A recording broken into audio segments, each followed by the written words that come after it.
নমস্কার, স্বাগত খবরের ডায়েরিতে। রাজ্যে বিগত কয়েক বছরে কালের দুর্গাপুজোর হার বেড়েছে উল্লেখযোগ্যভাবে। বাড়ির পুজো তো ছিলই, বিশেষ করে বেড়েছে বারোয়ারি পুজো। বসন্তকালে রাজা সুরথের সেই মূল পুজোই আমাদের বাসন্তী পুজো। তবে আগরতলার দুর্গাবাড়ি ঘিরেই যেন আবর্তন টের পাওয়া যায় বাসন্তী দেবীর।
রামের জন্মের আগেই লেখা রামায়ণের হিসেব অনুসারে বাসন্তী নবমীতেই মর্যাদা পুরুষোত্তম রামচন্দ্রের আবির্ভাব।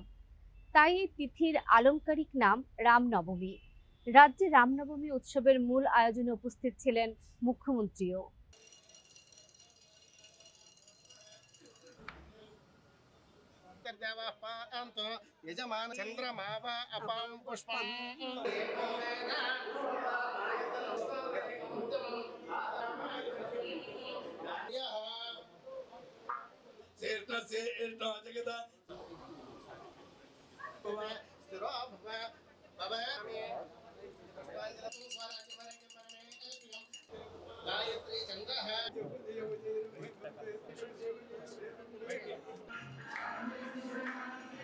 বসন্তকালে বাসন্তী পূজা আর আজকে রামনবমী। এই রামনবমী উপলক্ষে আমি সমস্ত ত্রিপুরাবাসীকে আমি শুভেচ্ছা জানাতে চাই এবং ত্রিপুরা ভালো থাকুক সব দিক দিয়ে, কোনো দিকেই যেন কোনো খামতি না থাকে। আমরা চেষ্টা চালাচ্ছি, ভগবানের কাছে প্রার্থনা করছি যে কিছু যেন করতে পারি মানুষের জন্য। মানুষের হিউম্যান টাচ যে বিষয়টা, মানুষের যে সমস্যাগুলো, সেই সমস্যাগুলো যদি আমরা পূরণ করতে পারি, এর থেকে বড় স্যাটিসফ্যাকশন আর কিছু হতে পারে না, এবং সেই দিশায় আমরা কাজ করি। বর্তমান সময়ে রূপসজ্জার ক্ষেত্রে নারীদের আকর্ষণ বাড়ছে বাঁশের তৈরি অলংকারে। বিষয়টি মাথায় রেখে বাঁশের তৈরি রূপসজ্জার নানান অলংকার বিক্রি করে লাখপতি দিদি হওয়ার দোরগোড়ায় সিপাহীজলা জেলার চরিলামের বিবেকানন্দ স্বসহায়ক দলের মহিলারা। টিআরএলএম-এর সহযোগিতায় নিজেদের আর্থিক উন্নতির নতুন দিশা খুঁজে পাচ্ছেন ত্রিপুরার গ্রামীণ অঞ্চলের মহিলারা।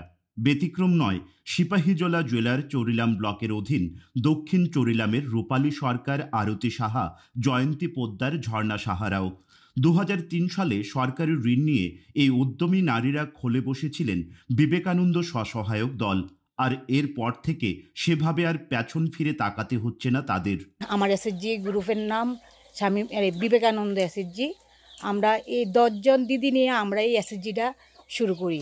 তো প্রথমে আমরা এই এসএসজি গ্রুপ করে সেরা আমরা ডিআরডি থেকে লোন নিয়েছিলাম প্রায় 3 লক্ষ টাকা।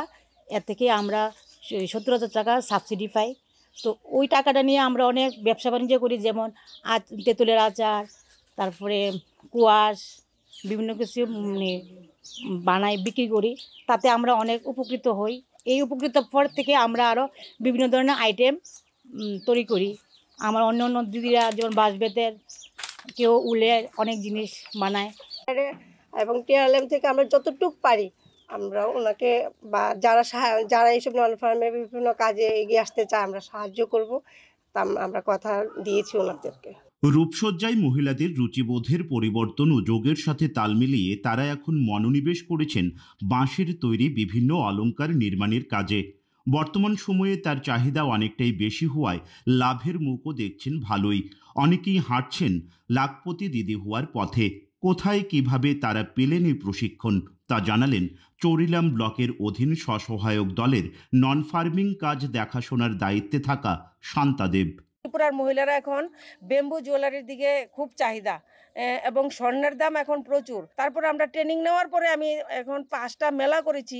ওই মেলাতে আমার গয়নাগুলো নিয়ে বসেছিলাম এবং আমি ইউনিক কিছু নতুনত্ব ডিজাইনের উপরে আমি এই গয়নাগুলো বানিয়েছি। খেয়ে দিয়ে ভালোই আছি, একদম জিরো থেকে হিরো হতে পারিনি, তবে আমি লাখপতি দিদির দিকে অগ্রসর নিচ্ছি। লাখপতি দিদি আমি হবই হব।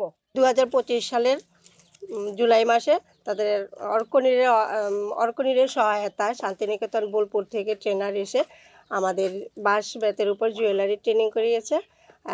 তার এই 30 জন পুরুষ মহিলাকে ট্রেনিং করানো হয়েছে। তার মধ্যে 8-10 জন কাজ করছে এবং তারা ভালোই সাড়া পাচ্ছে। উনি বিভিন্ন জায়গায় মেলাতে গিয়ে এগুলো বিক্রি করছেন আর বাড়িতে সবাই বানাচ্ছেন। সপ্তাহের ঘটনা প্রবাহে চলুন সিপাহীজলা জেলার মেলাঘরের কালীবাড়ি মাঠে। শিল্প ও বাণিজ্য দপ্তরের মন্ত্রী শান্তনা চাকমার হাত ধরে বৃহস্পতিবার সেখান থেকে উদ্বোধন হলো সিপাহীজলা জেলার সোনামুড়া মহকুমার মেলাঘর রেভিনিউ সার্কেলের নবনির্মিত ডিসিএম অফিস ভবনের। একই সঙ্গে উদ্বোধন হলো মেলাঘর, তেলকাজলা ও সোনামুড়া তহসিল অফিস ঘরেরও।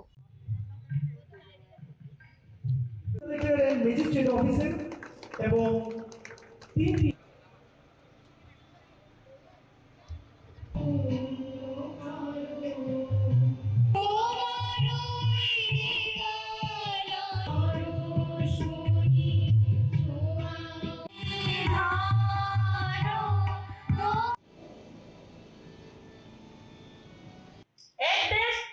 নির্বাচন, সেই এক দেশ এক নির্বাচন আমরা যদি লক্ষ্য করি, বিগত দিনগুলোতে অনেকে নির্বাচন হয়ে গেছে, বিভিন্ন সময় বিভিন্ন ক্ষেত্রে নির্বাচন হয়। সেই নির্বাচনগুলো আলাদা আলাদা হয়। একদিকে সময়ের অপচয় হয়, একদিকে দেখা যায় অন্যদিকে দেখা সরকারি অর্থ ব্যয় হয়, অনেক খরচ হয়। তো সেই ক্ষেত্রে আমাদের যদি এক দেশ এক নির্বাচন, যদি সমস্ত নির্বাচনগুলো যদি আমাদের একই সাথে হয়, তাহলে একদিকে অর্থনৈতিক দিক থেকে আমাদের অর্থ বাড়বে, দ্বিতীয় সময়ের ক্ষেত্রে টাইমে অনেকগুলো কাজ সম্পাদন করা যাবে, অন্যদিকে যে টাকাগুলো আমাদের বাড়বে আমাদের সরকারের, সেই টাকাগুলো দিয়ে উন্নয়নমূলক খাতে খরচ করা যাবে। দূরদর্শনের মানব সম্পদ বিভাগের অতিরিক্ত মহানির্দেশক বেদ প্রকাশের নেতৃত্বে 4 পদস্থ আধিকারিক প্রতিনিধি বুধবার দূরদর্শন কেন্দ্র আগরতলা থেকে প্রচারিত অনুষ্ঠানের সার্বিক পর্যালোচনা করলেন। দূরদর্শন কেন্দ্র আগরতলাকে ভবিষ্যতে অনুষ্ঠান এবং সংবাদ উভয় বিষয়ে আপগ্রেড করার জন্য প্রস্তুত থাকতে আহ্বান জানালেন অতিরিক্ত মহানির্দেশক।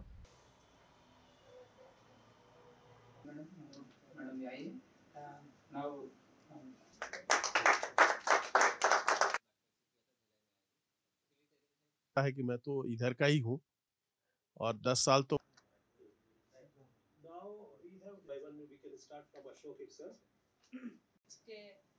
कंप्यूटर में यूट्यूब पे अपलोड करना एंटायरली वीडियो वॉल ही हो, वीडियो वॉल नहीं होते और सर और दो है ये दो अलग से दो।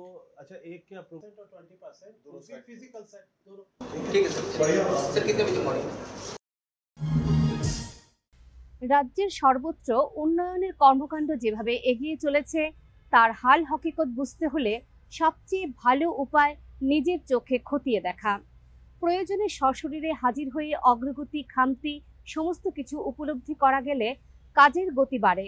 আর সেই ভাবনাতেই উত্তর ও খোয়াই জেলা সফর মুখ্যমন্ত্রীর। আমাদের মাননীয় মুখ্যমন্ত্রী শ্রদ্ধেয় প্রফেসর ডক্টর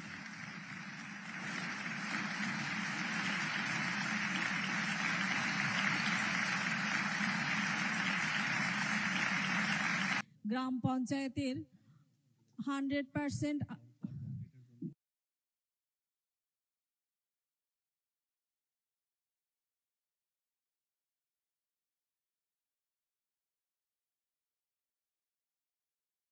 আজকের দিনটি একটি উল্লেখযোগ্য দিন, এটা বলার অপেক্ষা রাখে না।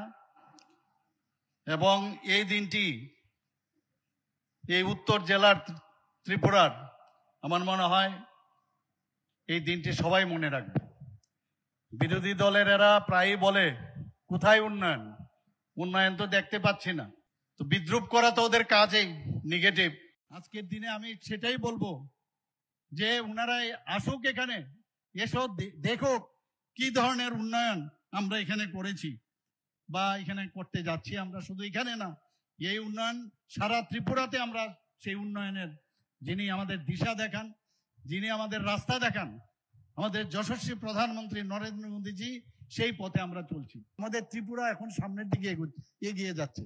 আমরা আগে শুধু মানে বেস্ট যে পারফরম্যান্স স্টেট হিসাবে ছিলাম, এখন ফ্রন্ট রানার হিসেবে আমরা কিন্তু আমাদের ত্রিপুরা স্টেট হয়েছে।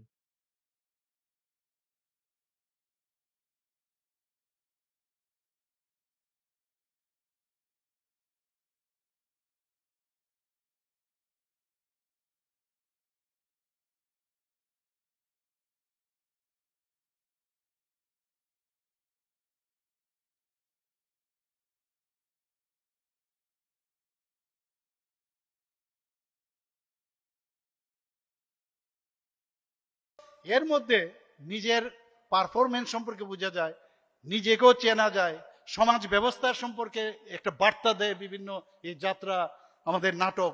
সত্যিই এর মধ্যে বেঁচে থাকার একটা রসদ, এবং যা জিনিস আপনি আমনে সামনে বলতে পারবেন না, যে কোনো মানে যারা বিশেষ করে পাওয়ারে থাকে তাদের বলতে পারবেন না, যাত্রার মাধ্যমে আপনি সবকিছু বলে দিতে পারবেন। আপনি নাটকের মাধ্যমে আপনার কথা আপনি বলে দিতে পারবেন, বলে এটা তো নাটক, এটা তো যাত্রা, সিনেমা, কাজে এর মধ্যে অসুবিধা নেই। তো অনেক না বলার জিনিসও আপনি এর মধ্যে সুযোগে সমাজকে মানে সমাজ ব্যবস্থাকে সুদৃঢ় করার জন্য, সমাজ পরিবর্তনের জন্য যাত্রা নাটক খুব ইম্পর্টেন্ট। সবাই মিলে একটা জোরদার করতালির মাধ্যমে আমাদের সম্মানীয় অতিথিদের বরণ করে নেবেন। অসংখ্য ধন্যবাদ। আমাদের রাজ্যকে উন্নয়নের চরম শিখরে নিয়ে যাচ্ছে এবং ভারতবর্ষের বুকে এক চির উজ্জ্বল নক্ষত্র রূপে আমাদের ত্রিপুরা किया गया है विद्या ज्योति स्कीम में एसएससी के द्वारा एस्टिमेट कॉस्ट था 3,86,54,580 and implemented by ত্রিপুরাতে এখন আসামের পরে ত্রিপুরাই হচ্ছে দ্বিতীয় সর্বোচ্চ জিএসডিপি স্টেট। এখানে জিএসডিপি রেট অনেক বেড়েছে, আমাদের এখন 91,224 কোটি টাকা হয়েছে। তো সেই দিক দিয়ে বলতে গেলে ত্রিপুরা অনেক নর্থ ইস্টের মধ্যে অনেক অনেক বেটার পজিশনে আছে। আমাদের এখানে জিএসটি সংগ্রহ ক্ষেত্রে 9.1% বৃদ্ধি হয়েছে। আমাদের ত্রিপুরাতে এখন যে পার ক্যাপিটা ইনকাম, সেটা 2017-18 সালে ছিল 1,444,000, আর এখন আমাদের এখানে 2023-24 সালে 1,77,000। সিকিমের পরে ত্রিপুরা এখন দ্বিতীয় সর্বাধিক রাজ্য। আমাদের ত্রিপুরা এখন এতগুলো যে পারফর্মার যে ইন্ডেক্স আছে, তার মধ্যে ত্রিপুরা টপ পারফর্মার রাজ্য হিসাবে স্বীকৃতি পেয়েছিল নর্থ ইস্টে, এখন সেই জায়গায় ফ্রন্ট রানার স্টেট হিসাবে এগিয়ে যাচ্ছে। বন্ধুগণ, আমরা চেষ্টা করছি মানুষের জন্য কিছু করার, এবং তেলিয়ামুড়ার আমি বলবো যে আমরা প্রায়শই এই দিক দিয়ে যাই আসি। আজকের যে উদ্বোধনগুলো এখানে হয়ে গেল, নিশ্চয়ই এখানকার সমস্ত মানুষের কল্যাণে সেটা আসবে। আমাদের যে পার্সেন্টেজ অনুসারে যদি 40 লাখ লোক থাকে, তাহলে আমাদের 40 লক্ষ লোক যদি আমাদের ত্রিপুরাতে বাস হয়, তাহলে 40,000 ইউনিট আমাদের থাকতে হবে। ত্রিপুরাতে আমাদের কাছে গত অর্থ বছরে 42,000 আমাদের ইউনিট এই ত্রিপুরাতে আমাদের রয়েছে। আমরা আগামী দিন আরো কিছু আমরা করতে চাই। আমি যেটা বললাম, আমাদের উপর আস্থা রাখতে হবে এই সরকারের উপরে, এবং আমি নিশ্চিত যে এই ত্রিপুরা সরকার এখন যেভাবে চলছে, একটা ট্রান্সপারেন্সির স্বচ্ছতার সাথে কিভাবে একটা সরকার চালাতে হয়, সেটা আমরা মাননীয় প্রধানমন্ত্রীর কাছ থেকে আমরা শিখেছি। কিভাবে আইন শৃঙ্খলা রক্ষা করতে হয় সেটা আমরা শিখেছি, এবং আগামী দিন ইনফ্রাস্ট্রাকচার কিভাবে ডেভেলপ করতে হয় সেটা আমরা শিখেছি, এবং কিভাবে মানুষকে আরো বেশি এন্টারপ্রেনার করা যায় সেটা আমরা শিখেছি, এবং দক্ষতা কিভাবে তারা শিখতে পারে আমাদের ছেলেমেয়েরা, তাদের আমরা সেইভাবে স্কিল ডেভেলপমেন্টের মাধ্যমে তাদের শিক্ষিত করে তুলছি। বন্ধুগণ, চাকরি নেই বলে গত 7 বছরে আমরা এখন পর্যন্ত প্রায় 17,000 গভর্নমেন্টের চাকরি আমরা দিয়েছি। বাকিগুলো তো আমি বললাম না, আরো প্রায় 8 থেকে 10,000 চাকরি ওয়েটিং, জাস্ট আপনারা দেখুন, আরও চাকরি আমরা দেব। এবং আমি আশা করি যে মানুষের কল্যাণে আমরা কাজ করতে চাই, মানুষের একটা হিউম্যান টাচ থাকা দরকার, এবং এই সরকার সেই টাচ নিয়ে আমরা আগামী দিন চলব। আয়ুষ চিকিৎসার অন্যতম অঙ্গ হোমিওপ্যাথি। রাজ্যে এই পদ্ধতির চিকিৎসা যথেষ্ট জনপ্রিয়, কিন্তু নেই এই বিদ্যা শিক্ষার জন্য কোনো মহাবিদ্যালয়। তবে চালু করার প্রয়াস চলছে। বিশ্ব হোমিওপ্যাথি দিবসের অনুষ্ঠানে সে কথাই জানালেন রাজ্যের মুখ্যমন্ত্রী ডাক্তার মানিক সাহা। এবারে ধন্যবাদ সূচক বক্তব্য রাখবেন কবি সঙ্গীত কলা কেন্দ্রের শিল্পীরা তাদের বাংলা ভাষায়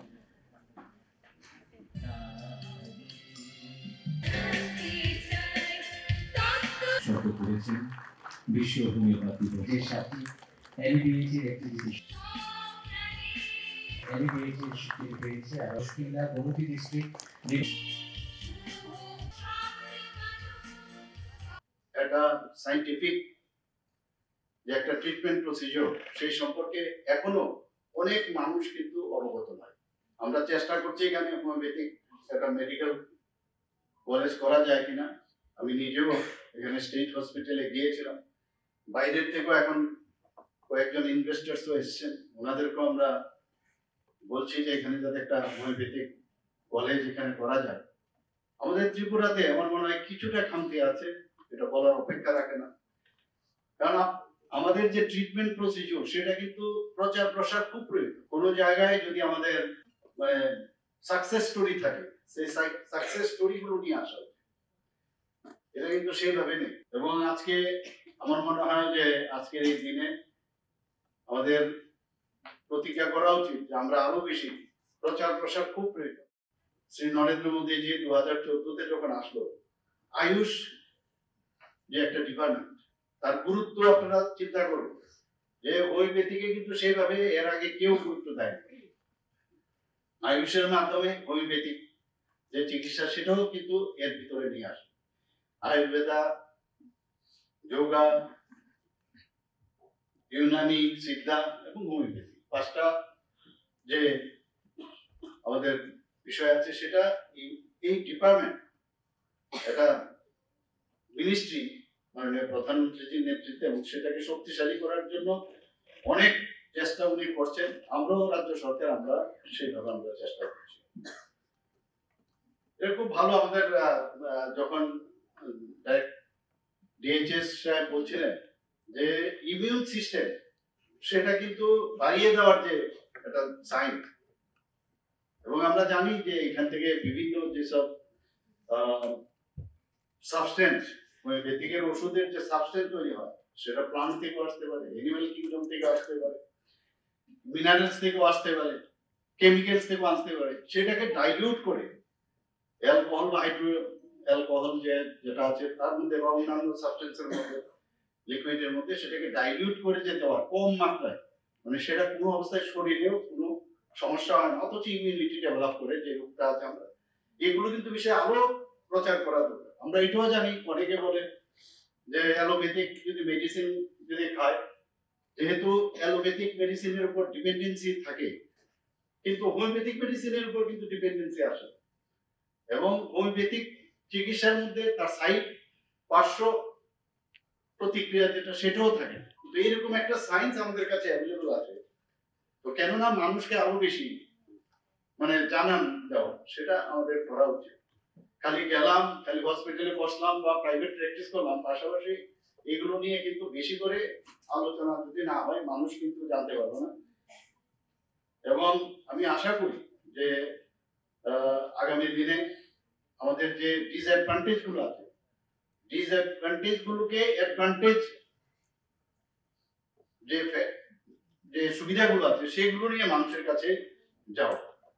আমাদের আজকের আমাকে যেটা বলা হলো, প্রায় হোমিওপ্যাথিক মেডিকেল অফিসার ত্রিপুরাতে প্রায় 173 এখন পর্যন্ত আছে, বিভিন্ন হসপিটাল এখানে আছে, এবং এখানে HFW তে 12 জন, NHM এ 75, RBS কে 62 এবং ন্যাশনাল আয়ুষ মিশনে 24। আমি এটাও জানি যে আয়ুষ্মান হোমিওপ্যাথিক যে ফার্মেসি তাদেরও প্রচুর ত্রিপুরাতে বিভিন্ন হসপিটালে দেওয়া হয়েছে। আমরা আশা করছি যে আগামী দিনে আরো হোমিওপ্যাথিক ডক্টর যারা আছেন বা যারা পাশ করে আসেন তাদেরকেও নিয়োগ করার আমরা চেষ্টা করছি। আমরা চেষ্টা মানে শুধু চেষ্টা না, আমরা সেটা আগামী দিন করবো, সেটা আমি বলতে পারি। আজকে মাননীয় প্রধানমন্ত্রী বারবার যেটা বলছেন, আমাদের এনসিয়েন্ট, আমাদের যে কৃষ্টি সংস্কৃতি, আমাদের কালচার, সেগুলো আমাদের ভুললে চলবে না। এবং এই ধরনের যে পুরনো যে চিকিৎসা পদ্ধতি, তার মধ্যে মানুষ আগে বেঁচে থাকতো, এর থেকে এখনের যে গড় আয়ু তার থেকেও বেশি আয়ু তৎকালীন সময় বেঁচেছে। তাহলে এই চিকিৎসার মাধ্যমে ওনারা বেঁচে ছিলেন, তো কেন এই চিকিৎসাকে আজকে আমরা এই চিকিৎসাকে সামনের দিকে আমরা নিয়ে যাব না? আজকে এই দিনে আমি ডক্টর স্যামুয়েল হ্যানিম্যানকে গভীর শ্রদ্ধার সাথে আমি স্মরণ করতে চাই।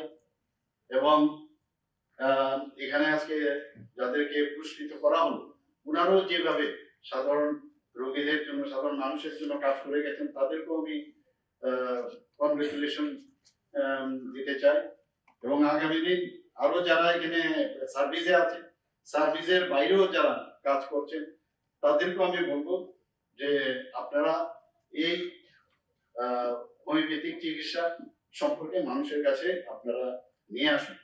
2023-24 প্রায় 2,80,000 উপরে পেশেন্ট এখন অব্দি মানে ওই বছরে পেশেন্ট দেখেছেন। 2024-25 ফেব্রুয়ারি পর্যন্ত প্রায় 2,22,000 উপর পেশেন্ট আপনারা দেখেছেন। এখানে আমরা যে সেক্রেটারি মহোদয় বলেছেন যে খুব রিসেন্টলি দক্ষিণ ত্রিপুরায় সাবরুমে আরো একটি ইন্টিগ্রেটেড আয়ুষ হাসপাতাল আমরা করবো। এখানে কলেজ তো করবোই, পাশাপাশি আরো যেসব সেন্টারগুলো আছে সমস্ত সেন্টারগুলোতে আমরা যাতে হোমিওপ্যাথিক ডাক্তারবাবুরা সেখানে চিকিৎসা করতে পারে সাধারণ মানুষের জন্য, সাফারিং পিপল, তাদের সেই ব্যবস্থা আমাদের ত্রিপুরা সরকারের এই আয়ুষ ব্যবস্থার মাধ্যমে আমরা সেটা করব। রাজ্যে আসাম রাইফেলস বাহিনীর অবদান সবার কাছে সুপরিচিত। রাজ্য এবং গোটা উত্তর পূর্বের সার্বিক অগ্রগতির স্বার্থে বাহিনীর সার্বিক প্রয়াসের অঙ্গ হিসেবেই আগরতলায় আয়োজিত হল north east India 2030 and beyond শীর্ষক সিম্পোসিয়াম। এর উদ্বোধনী পর্বে থাকলেন স্বয়ং রাজ্যপাল ইন্দ্র সেনা Reddy Nallu.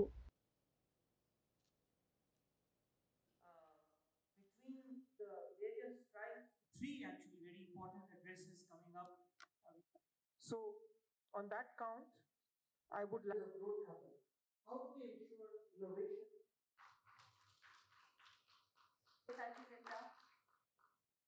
Ms. Amita Nandi, Director of Asian Continent. And I think if we even the Northeast making its pivotal to India's strategic calculus, recent global shifts, rising Sino-Indian tensions, instant instability in Myanmar, recent earthquakes and cross-border trafficking with demand vigilance. Security is not just about military readiness, it is about human security. Investing in education, healthcare and skill development will include our youth against extremism. Simultaneously, regional cooperation through forums like BIMSTEC and the Indo-Pacific vision can transform the Northeast into a hub of trade and diplomacy. নতুন সপ্তাহে আর নতুন বাংলা বছরের পাশাপাশি নানা উৎসবে ব্যস্ত থাকব আমরা। সব নিয়েই ফিরে আসব পরবর্তী খবরের ডায়েরিতে। আজ বিদায় নিচ্ছি, ধন্যবাদ।